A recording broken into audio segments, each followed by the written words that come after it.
Қайырлы күн балалар. Бүгін 8-ші сыныптың қазақ тілі пәнінен Ахмет Байтұрсынұлы түзеген қазақ жазуы атты тақырыпқа тоқталатын боламыз.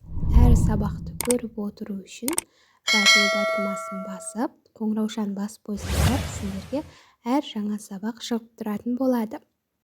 Бірінші тапсырма бойынша мәтінді оқып, оның стилін анықтау қажет. Сонымен бірге оның төменде берілген сұрақтарға жауап беру қажет. Бірінші сұрақ: қазақ жазуының басты арнасы қай уақыт болып саналады? Жауап: қазақ жазуының бастау арнасы араб жазуы, яғни Ахмет Байтұрсынұлы ашқан төте жазу.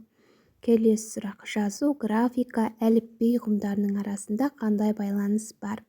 Жауап: графика дегеніміз бұл қоғамдағы түрлі тарихи әлеуметтік өзгерістерге сәйкес бірнеше жазу нұсқаларына бағындырылған фонематикалық принципке сүйенетін қазақтың дыбыстық жазу болып саналады.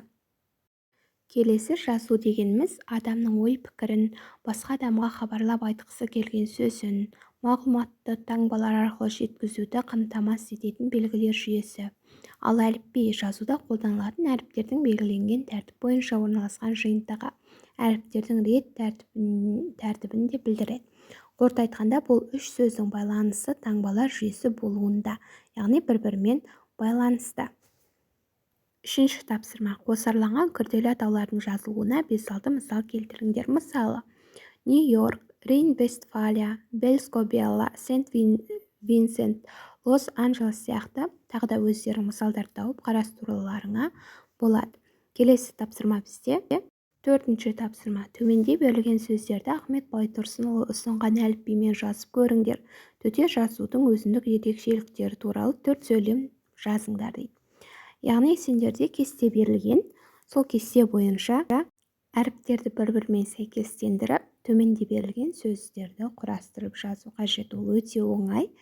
Біз келесі тапсырма, яғни 4 сөйлем түрінде төте жазудың ерекшеліктерін айтамыз. Бірінші: төте жазу ол оңнан солға қарай бағытталып жазылады.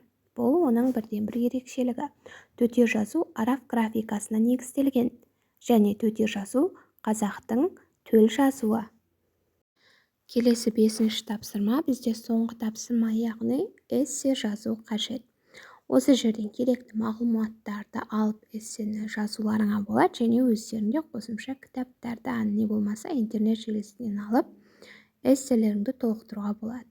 Жалпы балалар күнделікті тапсырмаларды біліп көріп отыру үшін каналға жазылып, достарыңа жіберіп қоюды ұмытпаңдар. Назарларыңа рахмет.